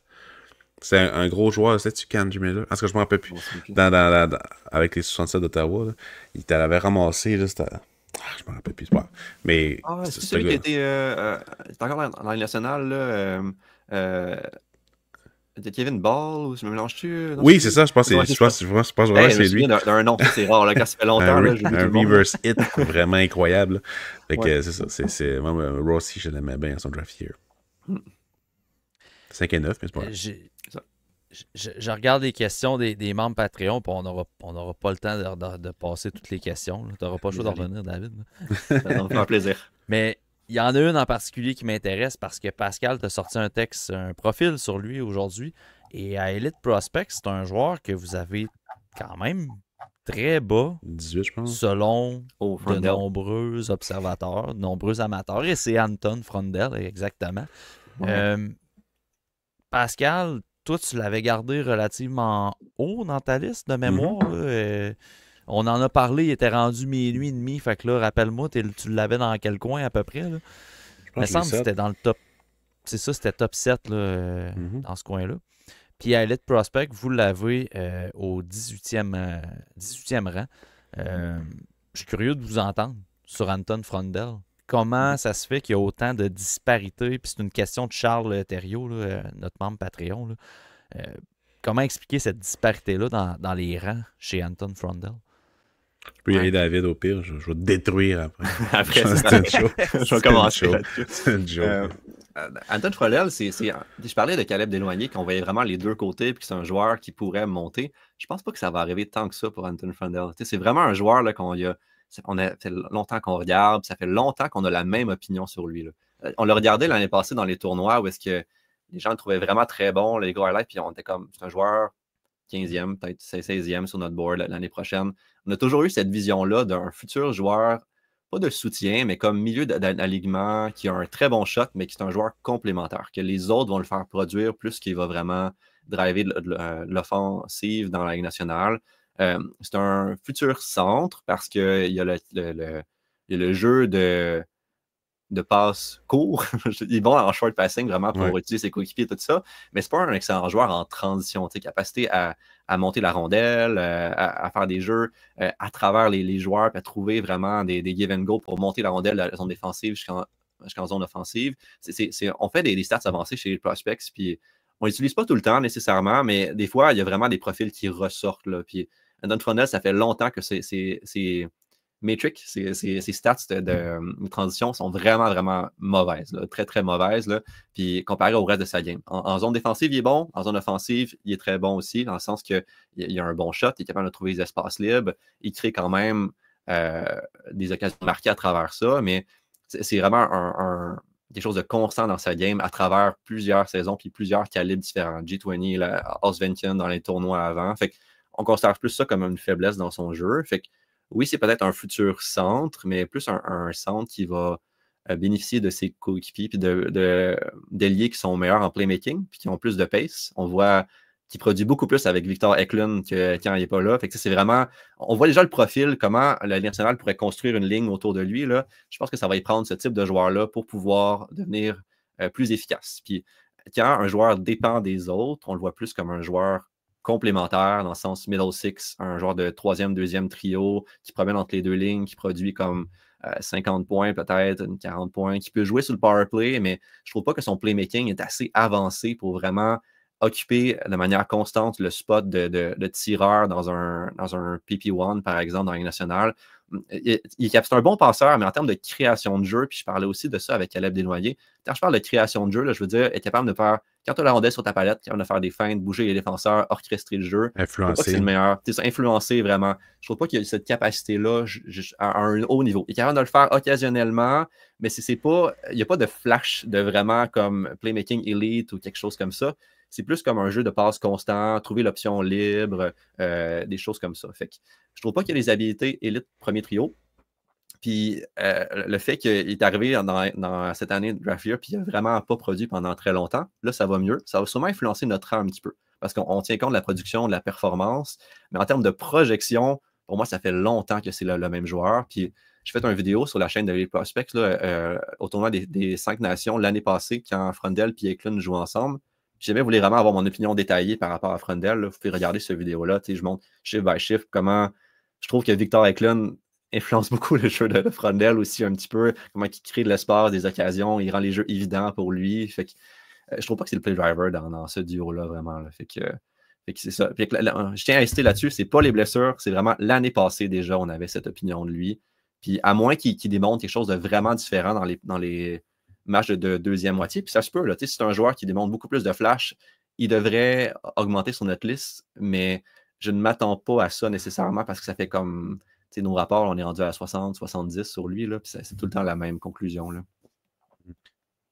Moi, à mon niveau, je suis d'accord un peu avec tout ce que tu dis, puis j'étais sûr que tu allais dire le manque de flash, parce que c'est vrai qu'il y a un manque de flash. Là. C'est solide. Là. Je suis d'accord avec toi.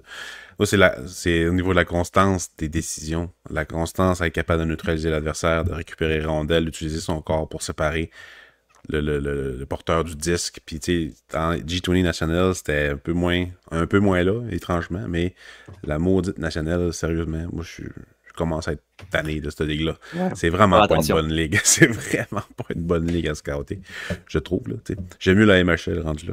Parce que tu sais qu'il y a l'équipe qui sont bonnes, qui savent à peine d'en regarder quasiment, versus la nationale, qui a beaucoup de variations. Bref. Puis, Frundell, tu sais, j'ai l'impression qu'il va être meilleur, c'est un peu de projection, qu'il va être meilleur avec des très bons joueurs. Comme tu sais, là, il est vraiment meilleur. Oui, Eklund, il a une bonne part de responsabilité dans ça, à cause de son pace, à cause de son talent, puis il est partout, là. Il fait comme le tirer par le haut, si on veut. Mais je pense que ça va être un peu le même cas dans les pros en Amérique du Nord. Je pense que les petites glaces vont l'aider un peu, parce qu'il est un peu plus physique. Donc, c'est vraiment, c'est pas nécessairement de m'appuyer un peu sur du risque, mais c'est vraiment sur la projection. Puis dans un autre draft year, il serait plus bas, ça c'est sûr et certain.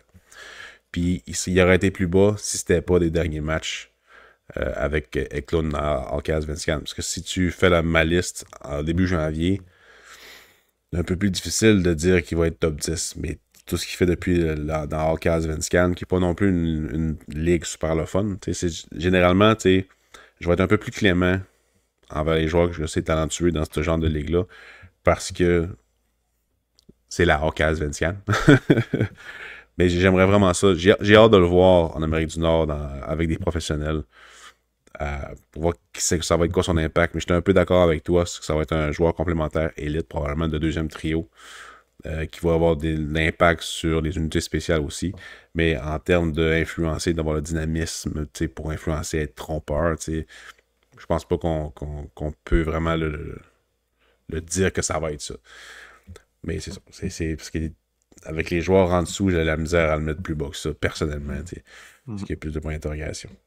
C'est une question on parlait de profil, là, c'est un peu comme Caleb Desnoyers. Là. Si tu veux un centre, puis tu veux qu'il y ait un physique plus développé, ou le potentiel de développer son physique, 6 pieds 1, quelque chose comme ça, ben je comprends pourquoi les équipes de la Ligue nationale vont l'avoir quand même très haut sur leur liste. Là. Fait que si tu apportes plus de valeur à la constance qu'au flash aussi, c'est normal de l'avoir plus haut. Le physique, je trouve que c'est autant un point fort qu'un point d'interrogation. Est-ce que c'est un joueur qui est arrivé à maturité physique plus tôt que les autres, puis que là, c'est la raison pour qu'il y ait du succès? Ouais, ça fait partie de ses atouts. C'est quelque chose que je pense qu'il est tellement fort comme joueur que je pense que ça va rester un avantage dans la Ligue nationale. Mais est-ce que le fait que ça va être un peu moins un avantage, ça va limiter son apport en général sur la glace? À voir, un peu comme d'autres joueurs. Là, à chaque draft, il y a des joueurs comme ça qui reviennent, qui se posent la question. Là. Un bon exemple, c'est Ratou, qui avait droppé au fond parce qu'il était tellement mature depuis 2-3 ans, mais il a arrêté de progresser physiquement par rapport aux autres et n'a pas été capable de garder à cadence. Ça va quand même bien en ce moment parce qu'il y a des attributs physiques et il est rapide, mais ça ne sera jamais le joueur que 2 ans ou 1 an à son draft. Je trouve que c'est vraiment un bon exemple que tu as donné. Juste rajouter quelque chose encore, désolé tout le temps. Vas-y. Ce qui est intéressant maintenant, puis que je ne faisais pas avant, c'est que je regarde beaucoup plus les profils de cohorte de joueurs. Là. Tu parles de Aturati. Là. Maintenant, je ne faisais pas ça du tout avant, là, mais je me rends compte qu'il y a beaucoup de la part de scouting que c'est des comparaisons entre les joueurs. Puis quand je regarde Frondel, je vois Dalibor Dvorsky, je vois Aturati, je vois Konsta Helenius, je vois comme une cohorte de joueurs que... Dvorsky, il est bon dans la AHL, mais c'est environ le même joueur qui était avant, tu sais. Je sens qu'il y a comme une petite vague qui va dans une direction, puis t'es comme, oh, peut-être faire attention à Frondel, parce que c'est comme, est-ce qu'il est parti de cette vague-là, ou c'est une exception, puis qui va remonter ou continuer C'est un joueur qui est arrivé plus vite, qui avait une réputation, puis là, il va arriver avec un plateau. On a vu ça avec les joueurs défenseurs européens, là, Soderstrom, Nils Lundqvist, il y en a eu comme une série, là, puis ils ont toutes pas atteint le plafond qu'on pensait, c'est ça. Fait que, des fois, là, c'est important de regarder cette partie-là aussi, mais il ne faut pas accorder trop d'importance. C'est juste comme un autre élément. Ben, en fait, j'ajouterais même à ce que tu dis, tu sais, pour, mettons, c'est sûr que Lundqvist et Soderstrom, c'est pas des gars que j'ai regardé à leur année repêchage, mais mettons pour des gars comme Dvorsky, Ratu, tout ça, c'est pas nécessairement des gars qui n'ont pas atteint le plafond, c'est qu'ils ont atteint le plafond rapidement, puis sont stallés là dans leur développement. T'sais. Ils arrivent dans la Ligue américaine, puis sont déjà presque à côté déjà à leur plafond. Fait qu'il n'y a plus vraiment d'espace pour venir progresser vers le plafond qu'on anticipait peut-être 1 an ou 2 ans avant. T'sais. Parce que Ratu, c'était un gars quand même qu'on voyait dans le top 5 à son année repêchage, puis l'année d'après... ça a été assez dramatique comme chute. Là. Fait que c'est ça, je pense que c'est vraiment juste parce que dans leur développement, puis tous les joueurs que tu as nommés, puis là, j'exclus Frondel parce que cette année, moi, je ne l'ai pas regardé, là, fait que je ne m'avancerai pas dessus, mais les gars que tu as avancés, j'ai l'impression que c'est ça. C'est des gars qui ont atteint leur plafond rapidement. Plus rapidement que d'autres dans la cohorte, mettons. C'est contraire avec Jake O'Brien, que lui, le plafond, tu le vois pas encore. C'est un œuf 10 pieds. Là, j'aime la réaction à David dès la prononciation de Jake O'Brien. C'est ça. C'est vraiment, je trouve que c'est le débat intéressant du draft, puis on le voit pas encore assez, là, mais je pense que ça s'en vient. Là. Tu vois, un joueur qui pèse 150 livres, puis qui mesure 6 pieds 3, puis qu'il y a des habilités vraiment, là, des flashs que je parlais de manipulation, puis d'influence du jeu, mais qui est vraiment pas où est-ce qu'il va être plus tard, puis ça se peut qu'il l'atteigne pas, ou tu veux le joueur que beaucoup plus facile à voir son rôle dans le national, mais est-ce qu'il a plafonné? Fait que, question en suspens. Mais ma réponse est claire, là, Jake O'Brien à 100%. Là. Mais je sais aussi que mes réponses, c'est pas nécessairement les vraies réponses. C'est comment je vois la chose, mais il y a plein d'autres arguments que tu peux amener. Là. Ben oui, j'espère qu'il va tomber entre les mains d'une équipe qui est bleu-blanc-rouge. Contrairement, Frondel, je l'aime, j'ai les 7e, mais c'est pas un gars que j'espère pour Montréal, mettons. Ouais. Il y a un peu trop de ce genre. Mais il y a un peu le profil Montréal, par contre. Je ne vais pas avancer ça, là, mais je trouve que ça se peut qu'il plaise à certains scouts dans l'organisation. Baigner sur le côté, là. Mais tantôt, on parlait de crédit, par exemple, puis pas le choix de donner le crédit à notre collègue Simon Saint-Lô pour Jake O'Brien. Il nous en avait parlé l'année passée qu'il l'avait haut, là, puis il en avait parlé à Pascal aussi que ça allait être un gars qui allait riser. On en a parlé dans le podcast. Fait que, ça... chapeau à Simon, là, il l'avait vu venir, Jake O'Brien. Puis tu sais, il aimait Marek Vanacker, fait que par la force des choses, là, tu viens comme... Au fan de Jacky aussi. Ton évaluation. C'est chaud. Il y avait Florian Jacky 17e. Non. Ah ouais? À son draft year, non, c'est une blague. Non. Vraiment une blague. Vraiment une blague. Imagine. Pas mauvais son développement. En terminant, David, ton évaluation globale de la QV 2025 par rapport aux années précédentes, selon toi, nous autres, on a parlé quand même dans le podcast. Si Pascal, tu veux en ajouter, go for it. Mais je suis curieux de t'entendre, David, ton appréciation personnelle de la QV 2025 jusqu'ici. Je pense que c'est une QV qui manque de profondeur, dans le sens qu'après, comme 20, 21, 22, là, il peut y avoir des joueurs là-dedans qu'on n'est pas encore setés, là, mais je trouve qu'il y a un gros drop. Là. Des joueurs que j'ai 25e, je les aurais 45 dans d'autres années. Il y a une longue ligne de queue, dans le sens que il y a des joueurs équivalents qui vont vraiment aller jusqu'à loin dans les rangs de sélection, comme des B-, des C, ça va être long avant que tu n'aies plus de talent du tout à repêcher, mais il manque de B+, là, des joueurs qui sont proches de la première ronde, qui étaient comme « Ah, je suis certain que c'est un joueur de première ronde ». Là, il n'y a comme pas ça dans ce draft-là. Il y a beaucoup, beaucoup de projets avec très peu de chances de faire la Ligue nationale, ou des joueurs qui projettent vers 4e trio uniquement. Là. Je pense à Shane Vansagi. Bill Zonen, qui a quand même plus d'upside qu'on peut voir, qu'on peut je ne vais pas le catégoriser comme quatrième trio parce qu'il y a quand même un upside, mais ça ressemble à ça quand même. Fait il y a ce type de joueur-là, puis beaucoup de projets avec peu de chances de faire la Ligue nationale. Entre 5, 6 et 20, par contre, je trouve qu'il y a beaucoup de joueurs intéressants là, que tu peux débattre, puis ils sont vraiment très proches. Là. Justin Carbonneau versus Caleb Desnoyers, versus Anton Frandel, Lyndon Lakovic qui a vraiment des gros highlights. Fait que tu peux toutes les mettre dans n'importe quel ordre, je pense, par une justification. Puis il y a des défenseurs qui montent. Moi, j'aime beaucoup Jackson Smith. C'est un draft qui est très intéressant, je trouve, à regarder. Mais il est très intéressant si tu es un lead scout puis que tu regardes vraiment les joueurs qui sont en haut. Là. Nos scouts régionaux, des fois, là, je pense que c'est pas l'année qui leur plaise le plus. USHL, ça ne doit pas être tant de fun. Ouais, c'est ça. Effectivement, surtout qu'il y a plein de bons joueurs qui sont partis de la région. Là, il y a Ivan Rapkin qui est arrivé, puis il y en a d'autres qui ressortent quand même. Mais 36e, je pense, Rapkin. Ouais, c'est ça. Mais, bon, ça, c'est une histoire, on n'entrera pas là-dedans. Mais c'est ça, il y a des joueurs qui déçoivent aussi.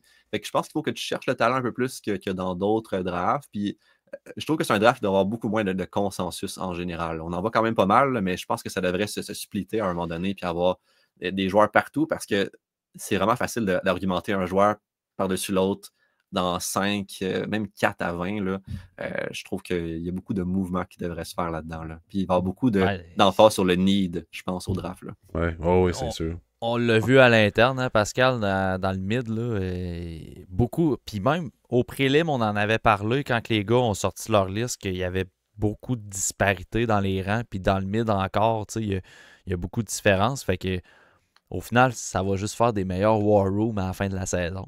Je pense, Pascal, tu l'as souvent dit, hein, le mot challengeant, le repêchage. C'est beaucoup ça qui ressort cette année. Positivement. C'est positivement challengeant parce que c'est comme la tendance du repêchage, t'as beaucoup de petits joueurs qui sont intéressants, oui, mais que tu peux pas projeter nécessairement sur un top 6. T'sais, Coots, Kendall, c'est ce genre de joueurs-là, Colin Potter, c'est tous des petits joueurs responsables, énergiques, qui ont un talent, c'est sûr et certain. Cameron Schmidt, mais c'est tous des petits joueurs. C'est comme vraiment dur à vraiment... Brady Martin, que j'adore aussi, mais dans une année repêchage normale, il n'est pas 14e ou il n'est pas 16e, il est dans entre 20 et 30. Mais cette année, à cause du repêchage puis tout, mais ça mêle tout, puis toutes les blessures. Carter Amico, il aurait pu être première ronde encore dans ma liste, mais là, avec sa blessure le reste de la saison, t'as pas le choix de baisser parce que ça amène pas d'interrogation. Fait que c'est vraiment challengeant. Mais puis il y a beaucoup de gardiens de but aussi, on n'a pas parlé, mais il y a du gardien de but au poste carré que j'aime. C'est pas nécessairement élite, c'est Andrianov, oui, puis Ravensbergen, mais tu sais, il y a une bonne profondeur qui rappelle le repêchage de Jacob Fowler. C'est vraiment pas déplaisant en deuxième ronde d'évaluer tout ça. Je suis pas le plus ferré en gardien de but, mais je sais quand même reconnaître un gardien qui stop une puck. Là. Fait que non, j'adore ça. C'est rapide aussi comme scouting. Là. Fait que c'est très diversifié. Puis ça manque de rugosité un petit peu. Là. Fait que quand il y en a un, je suis comme... J'allais le mettre top 5. Un peu ce qui arrive avec Carter Bear. C'est un joueur qui est très bon, mais il n'est pas si impressionnant. C'est juste comme que tu sais qu'est-ce qu'il va faire. Il est vraiment excitant à regarder. Fait qu'il se ramasse super haut pour tout le monde. Il est 10e parce que tu sais où il va jouer. Mais être plus haut que ça, c'est quand même difficile parce que il y a une limite à ce qu'il peut faire dans son style par rapport à son gabarit et tout. Non, c'est le fun.